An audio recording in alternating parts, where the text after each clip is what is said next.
Don't ever let it go. Yeah. Hey, what's up, guys? This is Dakota. And this is Clayton. Hey, you're on the Falling Forward podcast. Our guest today is Daniel Clemons. Daniel is originally from California, and we talked to him today about how he came to faith in Christ and also preview his upcoming mission trip to Poland. This was a wonderful conversation that we had with Daniel, and we know it's one that you will enjoy. Thank you for staying with us here on the Falling Forward podcast.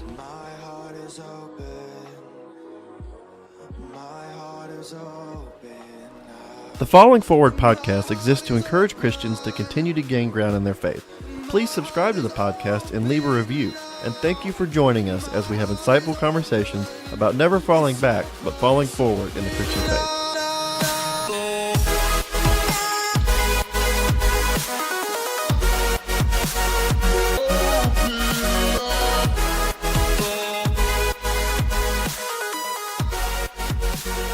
Like, as far as you're about to go to Poland. Mm-hmm. Yeah, So I'll be in Poland for 4 months. So what is that trip? How long are you going to be there? Where are you going? What will you do? You can kind of touch on that for a little bit.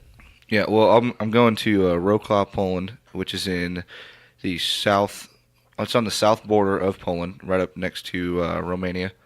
It's about an hour north of Romania. It's about 4 hours west of Russia and 4 hours east of Germany, so it's kind of directly in the middle on the south border. I will be a student ministry intern working with a church out there, just kind of getting to know the students, getting to know how their culture is, kind of things like that. I got to learn the language. Which is The language. So what do they speak there? Polish. Yeah, it's Polish. I know pronounced, it's a dumb question, yeah. but you never know. Yeah, it's pronounced Polski. Polski. Yeah. So. Do you know how to say anything? I know how to say hi. It's cześć. Cześć. Yeah, cześć. Is there like an accent with it? There probably is, but I haven't been there yet. So You haven't been there? They probably sound fairly Russian, all that East Europe does. Yeah, Wroclaw is actually pronounced Wroclaw. Wroclaw. Yeah, it's really weird, but I don't know. Instinct is to kind of do like a Viking accent or something. Yeah. It's like, Yeah. That's really cool, man. Yeah. So it's funny. Like, did you ever think in a million years that you would be going to Poland? No, Mission not trip. even. No way. No Because way. have the listeners know a little more about you, man. So you're from California. Yeah, So what part of California are you from? Manteca, California. It's a Central Valley. So it's how was it growing up there?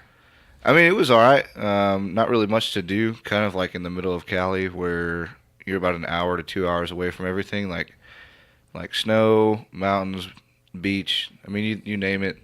You think of Cali, and it's there. You know. Yeah.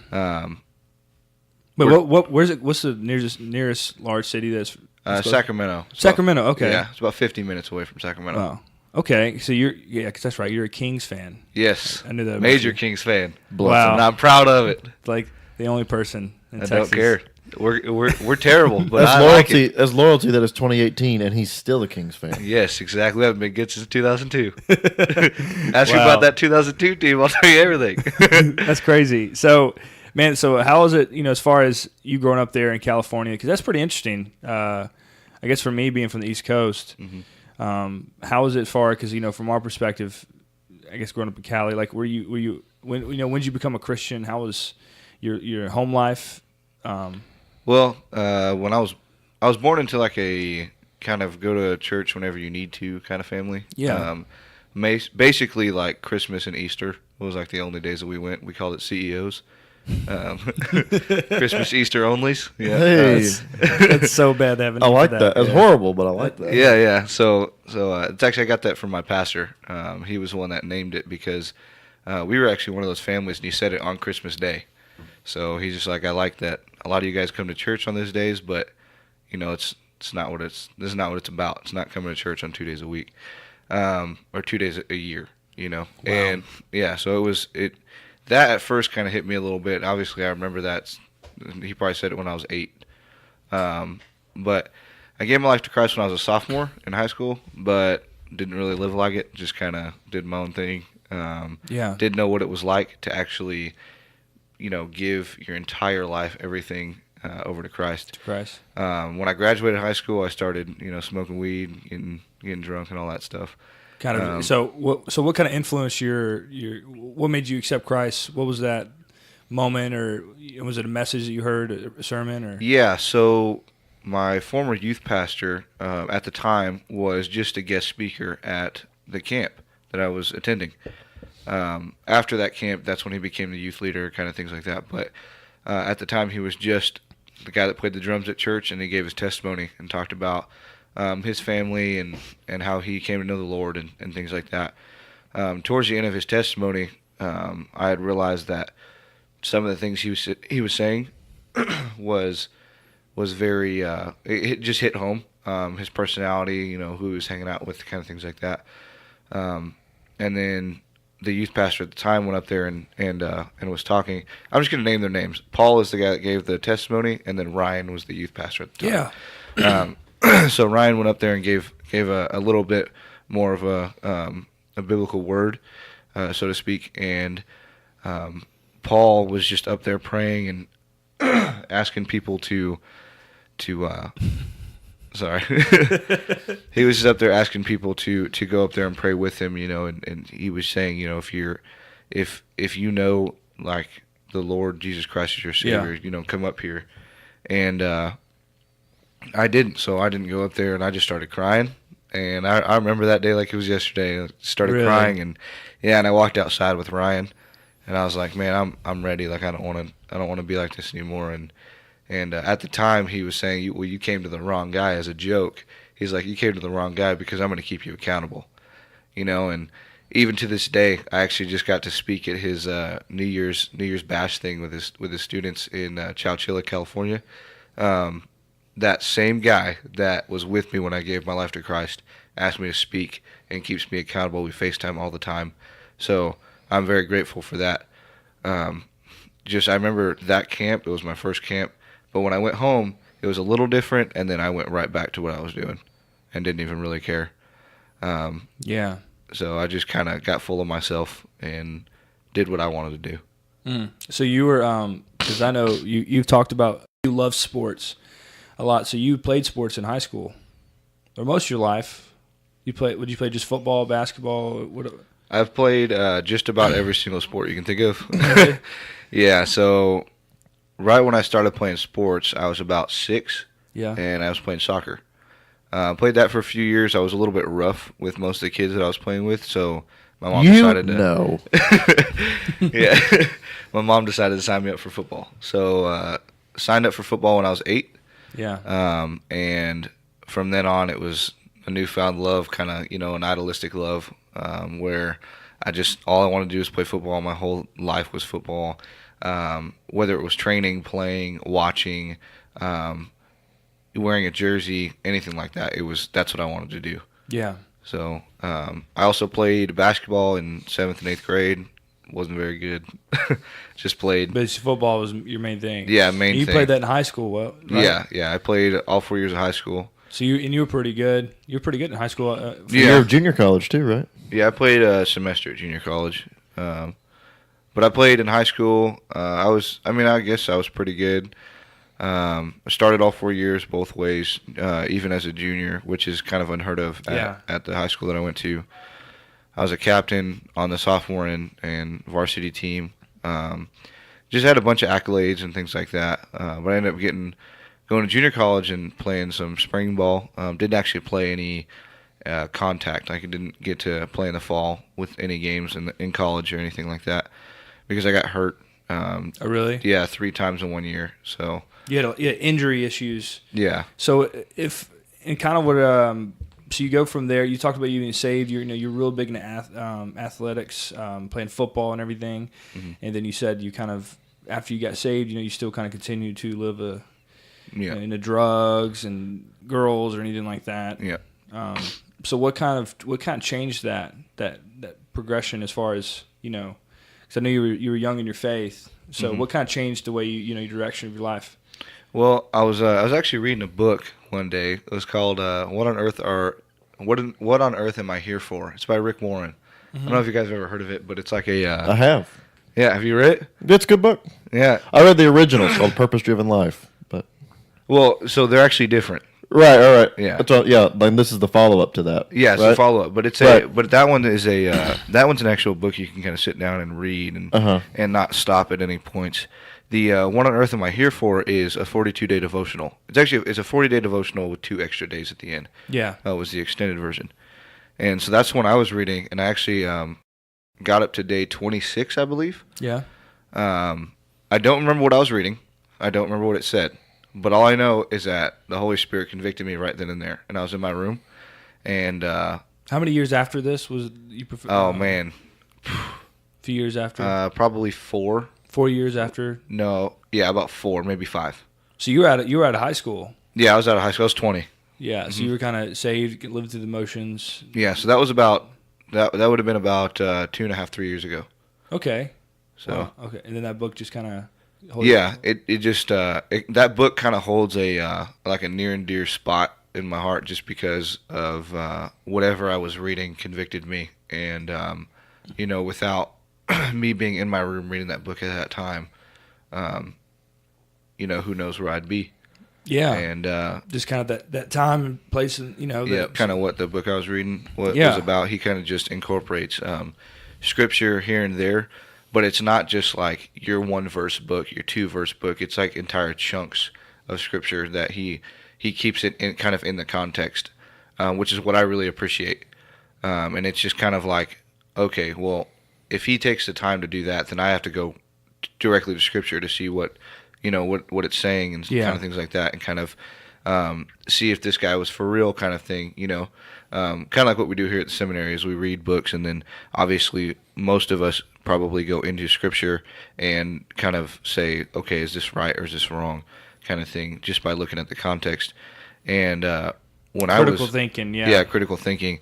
But when I was reading it, it was just kind of like one of those moments where I was in my room and I was just kind of thinking. I was actually just staring at the ceiling, and whenever I cleaned my room when I was at home, it was something wrong. It's kind of a funny thing, but I had cleaned my room to where you could see the whole floor. Like, my bed was made; it was perfect. Everything just in there looked spick and span. Adulting, yeah. And I was hashtag adulting, yeah. But it was kind of just one of those times where I was just sitting there staring at the ceiling, and my mom had walked in my room and she asked if I was okay, and right then and there it was no, And I've never told my mom that I'm not doing okay. Even if I wasn't doing okay, I'd just tell her, yeah, I'm fine. But she walked in and said, are you okay? And I said no. And not even 2.5 seconds later, I was crying. Yeah. So, and I ended up crying actually for about 2.5, 3 hours, and I actually went to work. And just to kind of get my mind off of it. But I was at work for an hour, and then my boss sent me home because he knew something was wrong. So.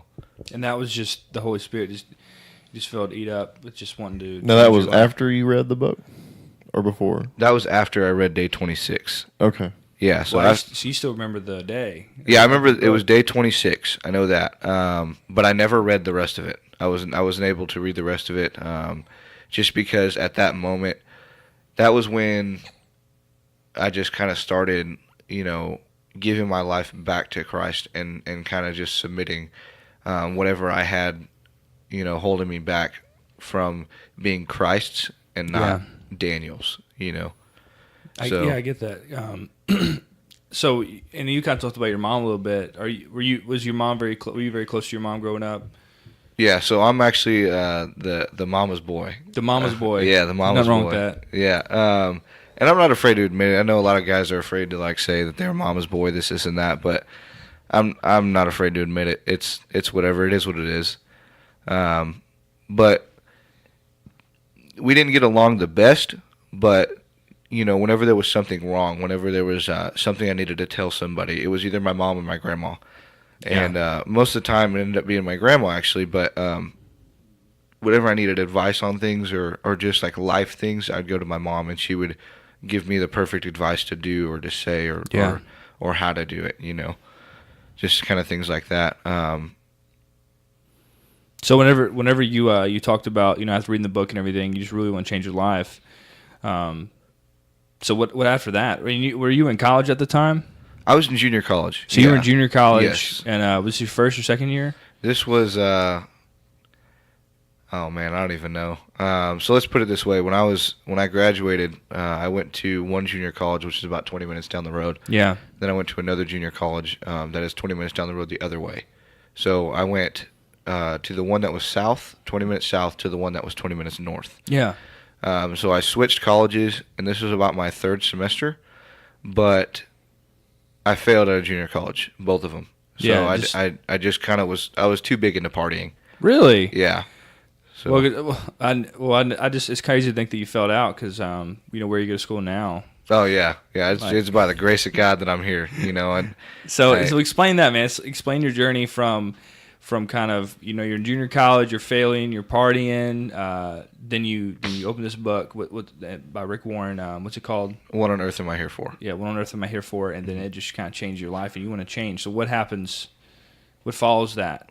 So the one day when I went to work and he sent me home early, I want to say it was a couple days later after that, and it was a couple days of just mourning and just kind of like feeling this regret feeling of what I was doing and how I was doing and how I was going about things. I had went to work and I worked at a restaurant at the time, and it was just a bad day. Yeah, it was one of those days where you go to work and you're just thinking to yourself, what am I doing here? Why do I even work here? What on earth am I here for? Exactly, right? And Clayton ever have those days? Yeah, I actually do. yeah. So I was just there, and I was actually driving home. This was when I called Chuck. Yeah. And Chuck is my uncle here at the professor for the listeners. Yeah, because he was a professor for me for a few classes. Yeah. Great guy. Yeah. So I called him, or actually called his wife Monica, and and I asked her how much is the living out there, how much does it cost to go to school, and kind of things like that. And she was telling me, and so I was on the phone with her, and then she was like, well, here, let me just give the phone to Chuck, and you guys can talk. And we talked for about 4 hours, and it was here in Texas, it was about 1 a.m., and it was about 11 p.m. in California. And he doesn't stay up that late to really for anything. And it was just by the grace of God that he was up, willing to talk. And You called him at 1 a.m. Well, I called them at 11 p.m. 11 p.m. here, 9 p.m. in California. Oh, okay. So we talked for about 2 hours. Gotcha. Wow. Yeah. So it was just a great conversation, and I want to say the next day I went back to work, and I just thought I'm not doing anything productive here. I got to get away. I got to leave. And I went back home and told my mom, "Hey, I gotta go. Like I'm moving to Texas." And that was like November 10th, between the 10th and 12th, somewhere around there. And 2 months later, I drove to Texas on January 10th and got here on January 12th. You said 2 months? Yeah, 2 months was the span of when I decided to move. So what kind of, I know that you wanted to change everything, but what kind of was, why'd you go to Texas? Like what was in your heart? Well, originally it was just because I needed to get out. Yeah, I needed to move away because I wasn't getting anything done. So it was like ministry or anything kind of on your mind, or? No. Oh, really? I didn't. Okay. Yeah, none of that was on my mind. It was just kind of like I need to get away so that way I can do better. I can better myself. And I knew that my uncle was a professor of a Christian college. So when I came here, I'm not afraid to admit that I really didn't know anything about the Bible. I didn't know. Yeah. I didn't know. Honestly, I didn't even know what the word theology meant. So when I came here and started taking a couple classes, I realized wow, I was doing this all wrong. I was kind of just coming here thinking I was going to go through the motions and kind of things like that. No, when I came here, it was like a smack in the face, and that's really when the first couple of days of class was the day that I first really was like, okay, I need to really invest my life into this because this is what's going to save my life, and this is what's going to be, this is what's going to take me from where I was to where I want to be. Yeah. So you were in class, kind of mm-hmm. What you learned. And did you plan to take classes, or you just might as well? Yes, I did plan to take classes, but I didn't plan to take the classes that I did take. Oh. So, when I first met you, we were living in the dorms together. Yes. And when I was kind of getting to know you, and you came down here for school, and you wanted to when I first met you, you wanted to go back to Cali and just be like a PE teacher and a wrestling coach. Yes. And I was thinking, what in the world are you doing here then? Because I mean, that's not the path most people take when they come here. But that's pretty much shifted now. Yeah. Kind of the last couple answers you gave, you really want to invest your life in it. And I think it sounds like once you made that decision, the Lord really started working on you, and now you have a completely different sense of calling. So kind of what is that now? Well, when I was shout out to Georgia, when I was in Georgia for the summer. Georgia on your mind. Yeah. I was just there for a couple weeks doing a go So did you choke on anything? Oh, okay, guys. No, as a matter of fact, I didn't. But listeners, he's referring to Georgia sports failing at the very end, annually, at the most pivotal moments in sports. So, anyways, Daniel, I have to listen to that. My co-host here. So talk a little bit about. You said you went to Georgia, and this was recently. Yeah, this was just last summer. Wow. And real quick, I think it's so interesting, man, even listening to this, because listeners that don't know, me and Daniel and Clayton, we all go to school together, and we've become friends. And so one thing that's so interesting about going to here is that we encounter people that are just in different walks of life, and they're not the same one. People are here for different reasons, and you can ask each and every person. It's a different, they're from different country, different state. And so you, man, knowing you for a while, I thought everyone that came here just came here for ministry, and you kind of came here for, in a lot of ways, an escape. Like you were pursuing good. You were trying to make something of your life. You were stuck in a an environment that was kind of, you were complacent. Yep. You needed to get out, and you said, "Man, I'm just going to go to Texas with my uncle. Yep. He's a good influence in my life." I was almost running away. Yeah, you run away, which I would say is a good thing. Like I would. Well, at the time, it was just kind of like running away from problems. You weren't like running away from responsibility. You were trying to become a better person. It wasn't running away for an immature reason. Yeah. But at the thinking back on that time, I should have stayed and like reconciled my problems, which actually I eventually did when I went home the very first time from being here in Texas. I was just kind of like, I don't want to be this person. I don't want to be this person that everybody looks at as, oh, this is just somebody that runs away from their problems. Yeah. And so I kind of reconciled those. But going back on Clayton's question here, when I went to Georgia, I was working with youth at Go Tell Ministries, and big shout out to them. That is one of the best youth camps that I've ever attended. Except Dakota Falls, right? Yeah, I was at Dakota Falls. Yeah. Okay. It was amazing. One of the best experiences I've ever had. So just while there, I was working with a bunch of youth, and I wanted to kind of just do a couple things in ministry to see if that's what my calling was, to go into ministry and see what the Lord wants me to do. If I was supposed to work in a church, at a youth camp, whatever, and working there. I was there as like the third or fourth day there, and I was praying to the Lord, is this what you want me to do? You work with youth. Is this what you want me to do? I enjoy this thoroughly. I get along with kids.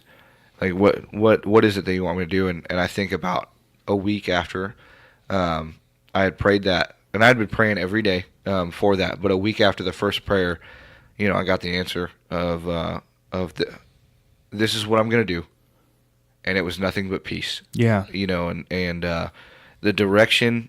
I'm actually getting chills right now thinking about it, just because of the way that it was.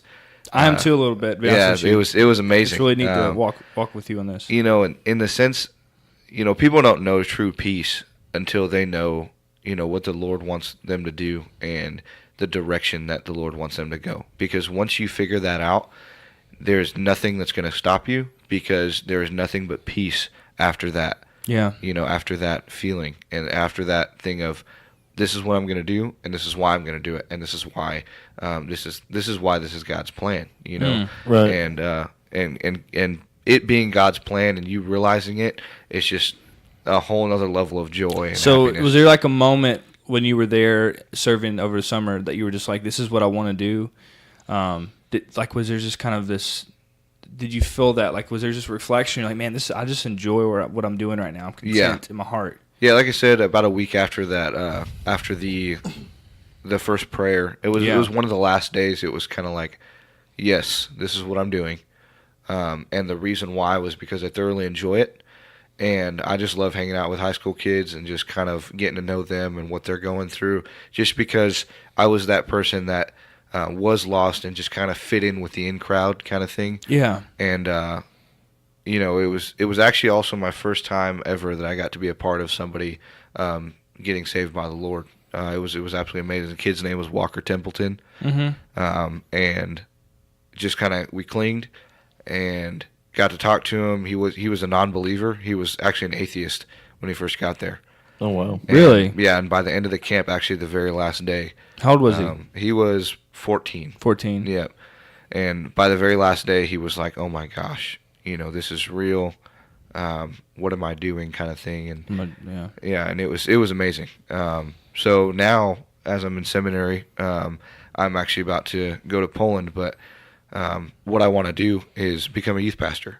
Be a youth pastor? There you go. Yes. Yeah, that's great. The way I described it when we were talking on another episode was my calling was, there's a lot of things in life that I could do and be good at and enjoy, but there's something about ministry that is this deeper soul satisfaction that isn't going to be found anywhere else. And that's kind of what topped it off for me and made me realize, okay, this is what I need to be doing, because there's this deeper satisfaction that's beyond just a sheer enjoyment of what I'm doing. Yeah. Is that kind of something that you felt there in that moment as well? Yes, exactly. Like, I kind of just thought to myself, like you had mentioned before, being a teacher and a wrestling coach, or just a coach of some sort.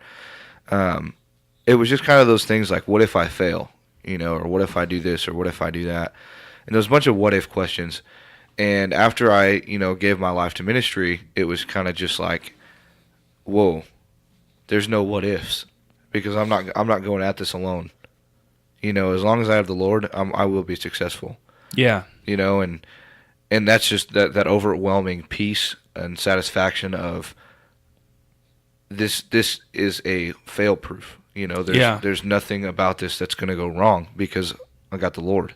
Yeah, the Lord will advance His kingdom. Exactly. That's so interesting. You talk about that. I think that's just encouraging for me. Yesterday I was at this church fair event at the school, and I was talking to these different churches that were kind of trying to introduce kids to their church and talk to them everything. And I was talking to this one guy. He was part of the church. Well, the pastor was talking to another person, and he was talking. I was asking him about his pastor and everything. He said, "What do you think of him?" He's like, "Man, he's a great teacher and stuff." And I talked to him already, heard his whole career, man. He was in ministry for his whole life, and he's at this church. And it was interesting as we're talking, we're looking at him, talk to someone else. And as the guy was kind of narrating his life a little bit and everything, and he's like, he loves what he's doing. He said, he sure does. And I thought about that for me. Like, it kind of encourages me, because, like, even being here, there's a cost to being in ministry. Like, it's not a flashy thing to do. It's not a sexy profession. Like, it's not something that it's the cost to you're not doing it for the notoriety or anything like that. And it can be scary at points. I mean, even like for me entering at a church where I'm staying up in front of a bunch of kids, I was talking to my wife about that. I said, sometimes I feel very insecure. Yeah, because I know, you're in a vulnerable position. You're in a vulnerable position, but you start thinking about the things that you're insecure about and everything like that. And it's this constant battle within, focusing on what Christ thinks rather than what people think. Yep. But at the end of the day, I don't want to be in ministry for the fear that God will be mad at me and like that. It's because I truly enjoy it. Like, I don't see myself doing anything else that would bring fulfillment. Yeah. And me and Clayton talked about that in a recent podcast about, like you said, how'd you say it? The soul. There's just a deeper soul satisfaction about it. There's plenty of things that I enjoy doing, but there's nothing that gives that fulfillment. Yeah, like ministry does, because you realize that what you're doing is having an eternal impact, not just something in the moment. Yep, for sure. And what's so fascinating about this is that you can work any profession. You go home or you go to work. You clock in, you clock out, you go home, and you live your life. But your ministry, normal 8-hour shift. Yeah, but ministry, it's every single moment. Yeah, you're battling with stuff, even doubts. We battle with doubts. Yeah, we question things sometimes, but luckily thankfully we follow Jesus, who a God that challenges us to think for ourselves and to critically think about our faith and to investigate constantly, as God's word. So it's really interesting that you go from that place in life to now you're like, man, I want to be in ministry. Like I want to be a youth pastor. Like this is what I want to do. Yeah. So actually, one way that I kind of narrate the jitters that you get for kind of going up into speaking to youth and just kind of any speaking arrangement, just about everybody is nervous before they speak. I kind of I can testify to that. Yeah. I kind of call it pre-game nerves, and you played football, and I know, Clayton, you played basketball. Before every game, I know that you guys, for me, experience playing a countless number of sports, countless number of games. Yeah. Before you go into the game, you're nervous. You're ready, but you're nervous. And you know what to do, you know what you're doing, but for some reason there's just those pre-game nerves. Yeah. And another thing, when have you ever been not nervous for something that is exciting? You always get those nerves for something that's going to happen that's either great or just something that is exciting. Yeah. Well, it matters. Love. Yeah, that you love, that that matters. I actually heard that from my former youth pastor, Paul, the guy that was talking about earlier. I was actually nervous because of the Poland trip, leaving in a week kind of thing. And he said, when have you ever been not excited, not nervous, not anxious for something that's good? And I said, well, come to think about it, never. And he said, it's a good thing. It's a good thing. Nerves are good. Anxiety can be good. And, excitement is really good, as long as you're excited to go. And you're nervous because you've never done that before. But, when you played football for the first time, why were you nervous? Because you've never done it before. Yeah. And it turned out to be a good thing. It's so funny you say that, and related to sports. I remember when I was playing college ball for a year, I knew that I had to step away. Is when I went to practice. We're doing a live game. We're doing a live practice, and so there's full contact. Mm-hmm. I didn't have any adrenaline. I was too aware of what was going on because I didn't care. Yep. I honestly did not care anymore. Yep. And I knew that I said, this is not for me anymore. I can't participate in this sport. I don't have a heart for it anymore and a passion for it. And even being in ministry, like I said, even standing up on stage, I'm pretty extroverted. I love talking to people. Yep. But when I get on stage, for some reason, I told my wife about this. It says, I'm too self-aware. And what I mean is I get on stage, and every person I look at, I'm thinking about them thinking about my insecurities. It's weird. It's like they almost have that one thing that I'm insecure about, that doubt. Yep. And they're thinking about it, and I'm thinking about them thinking about it, and because of that, I can't think about what I'm trying to say. Yeah, it's a whole lot of thinking. Yeah, it's a whole lot of thinking going on. I said I'm too self-aware, and I can't get out of my head. Yeah. And I said that's been an issue my whole life because and what she said is she was like this. She says, the problem is, Dakota. She says you're too worried about what people think rather than what Christ thinks. Yep. I was like, oh, you're so right. You're so. That's a good wife right there. Oh, it's and she was like so right, and which that's a little ironic because I'm very introverted, and I get nervous when I get up to speak in front of people. But now I'm almost more comfortable. More comfortable. Yeah, but I'm an introvert. Like I feel like I can talk and be myself very well in front of people now. But then as soon as I'm done, like I don't want to talk to anybody.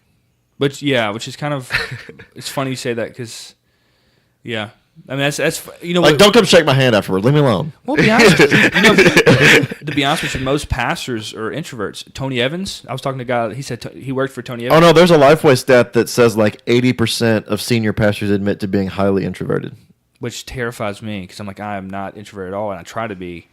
I love talking to people and stuff, but even. Well, I think that's a trait. Being an extrovert, in my personal opinion, is kind of a trait that a youth pastor needs. Not just because of the way that they talk in front, but the fact of that you need to get to know your students on a personal level, one-on-one.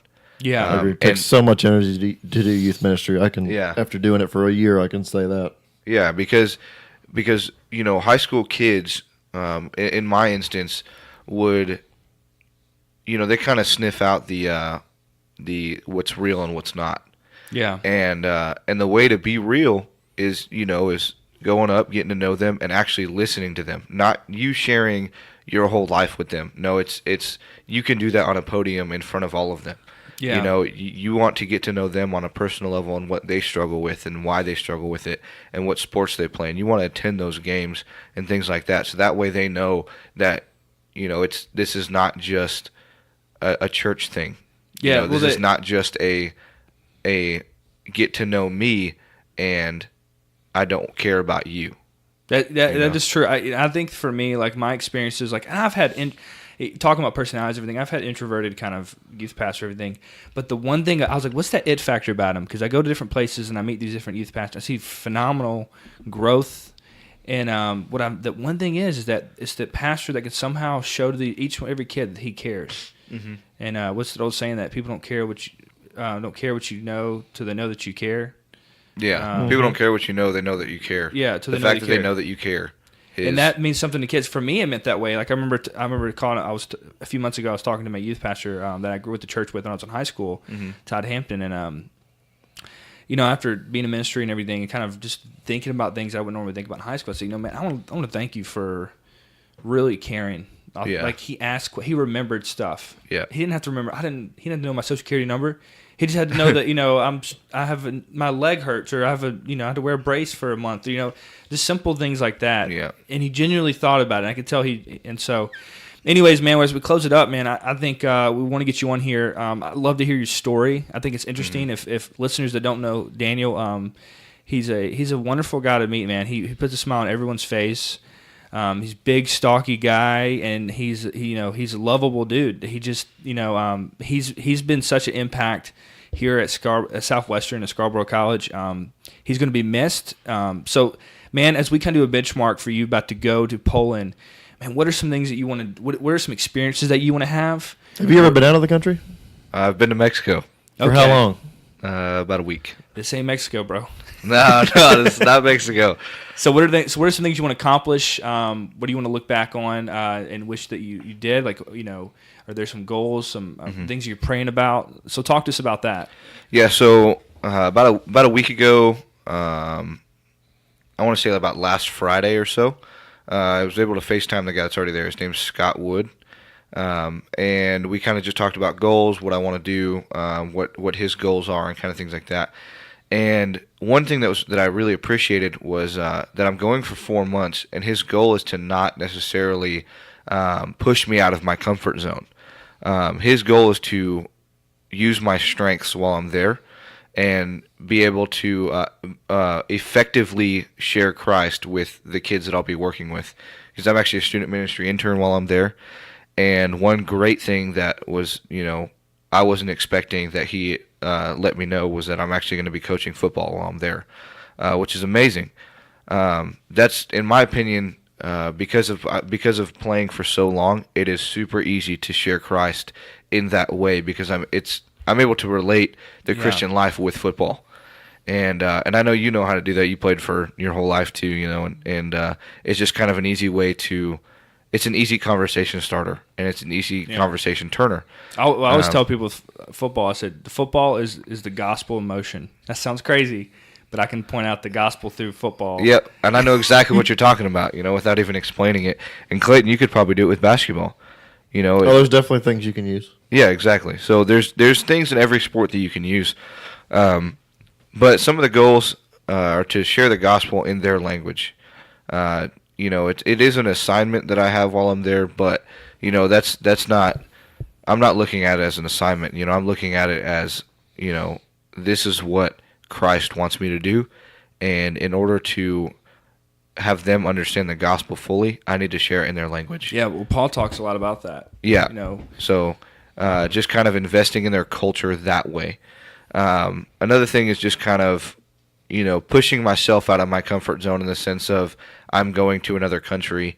I've never been overseas. You know, I'm living there for 4 months, and I don't know what to expect. Yeah. You know, and I actually like that.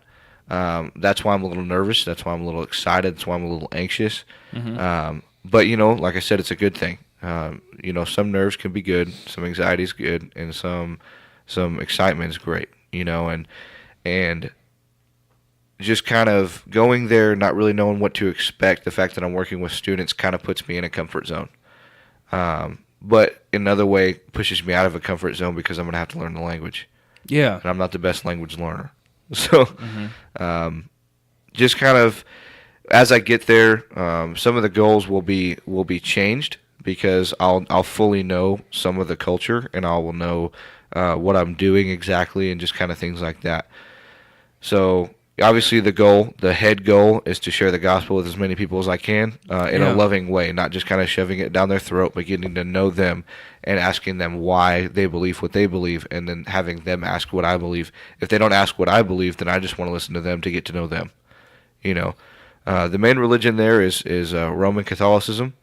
So it's going to be a little difficult just because there is a lot of connection points to Catholicism and Christianity. A lot of people say that they're related, and they are the same kind of thing, which is not true. They're completely different. You know, and just being able to talk to them about why they believe what they believe and be able to understand what it is that they believe is going to be pretty awesome. Yeah. Now, what exactly led you to this process of going to Poland? It's through IMB. You've told me. So, kind of, is this for school or is this just something that you felt led to do? Well, so I'm in the missions focus here at Southwestern, okay. And anyone in the missions focus has to go on a mission trip from 3 to 6 months, and everybody has to go on a mission trip, but not everybody has to go on one that's 3 to 6 months. And so it being 4 months, that meets that requirement. But originally, when I was going to go apply, I was going to do a sports ministry, and it was in Poland. It was actually in Krakow, and which is the capital of Poland. And so I thought, that's right up my alley. I've been playing sports my whole life. Yeah. So why not go to this one? And so I didn't, because it actually, after Georgia, it disappeared. It wasn't even on IMB to apply for. But the one that popped up was student ministry intern, which, coinkadink. Right after I committed to youth ministry, boom, it pops up. In Poland, in the country that I already fell in love with, that the Lord gave me a heart for, and, what the heck. All right, let's go. Cool. And that day I applied, and it actually took me a while to apply. It's like a week or 2 week application process. Yeah. But, it was crazy. Didn't hear back from IMB for about a month, which is unheard of. They normally reply in about 2 weeks. Yeah. And they replied with just enough time saying, congratulations, you got, you're going to Poland, this and that, you're going to the mission trip. And when I got that email, it was just exactly enough time to where I believe that I could raise enough money. Yeah. And praying about it, asking the Lord who should I send letters to and things like that. People's names came up that I wouldn't even think about. A guy that I haven't seen since I was 10. Yeah. Donated. Really? I haven't seen him my whole life. So God answered that prayer, man. So he came for sure. That's for awesome. Sure. So, man, real quick before we end this podcast, man. So tell Daniel Clemons in the future, give him a message. So if you could tell Daniel yourself when you come back, what could you tell him? What advice would you give him or something? Or Daniel from the past? No, Daniel in the future. Okay. What do you hope he will have accomplished? Who do you hope he'll be? Type of thing after 4 months in Poland. Yeah. Oh man, I would just tell him, Daniel, just stay strong because it's when you come back, it's going to be hard. When you come home, you got to go back to the culture you're originally from. After living in a culture that's completely different, just because you're going to go from one culture shock to another culture shock, even though you're only there for 4 months and you've been in this culture for 20 years. Yeah. Just go back to being yourself, but take back what you learned, and share that with other people and make sure that people know what a mission trip is about. Awesome. Not just what it was and not just what you did, but why you went. Okay. But I was playing Daniel. So then of the future. Yeah. The future. Yeah. Well, man, that's awesome. When you come back, bro, we're going to sit down. We're going to ask you how your trip went. See what God has done through you and through other people. And I want to thank you so much for coming on. Thank you, Dental. Yeah, thank you guys. I appreciate it. Man, and you have a good one. We'll be praying for you. Guys listening to this podcast, man, pray for Daniel Clemons as he goes to Poland on a mission trip this spring. All right, we're out.